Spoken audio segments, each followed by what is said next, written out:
অনেকের পছন্দের ফল, তবে পার্সোনালি আমার আতা ফল একদমই পছন্দ না।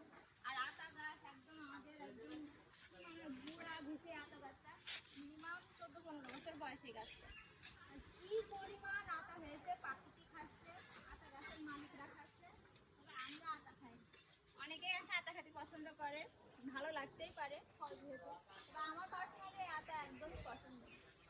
কি পরিমাণ হয়েছে, ওটা একটু করে খাবো, জীবনেও খাই না আতা।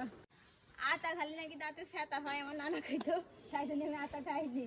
তবে ওই আতাটা একটু পেরে টেস্ট করে দেখাবো। একটা পেকে আছে, অনেকগুলো পাকা আতা আছে, একটা পারো দিন আমি। দেখুন আতা পেকে এই যে নিচেই পড়ে আছে, যে বীজ, এগুলো হচ্ছে আতার বীজ। পাখিতে খেয়েছে, খেয়ে খেয়ে ফেলেছে।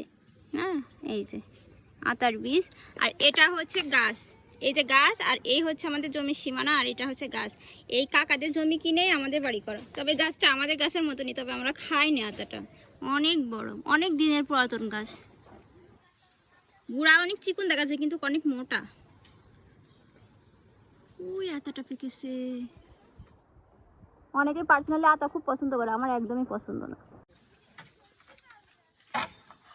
ইয়ে মিশন আতা পাড়া, ইয়া ইয়া হু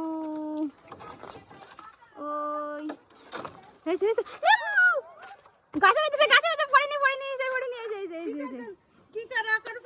এই দেখো আতা, যা খালি হবে দাঁতে ছ্যাঁতা। এটা নরম, এটা নরম না, এটা নরম ভাবি, এটা গাছ পাকা। এই যে হচ্ছে আতা, হয় দাঁতে ছ্যাঁতা খালি। এটা একদম থেতলে শেষ। সেই সেই মিষ্টি আতা।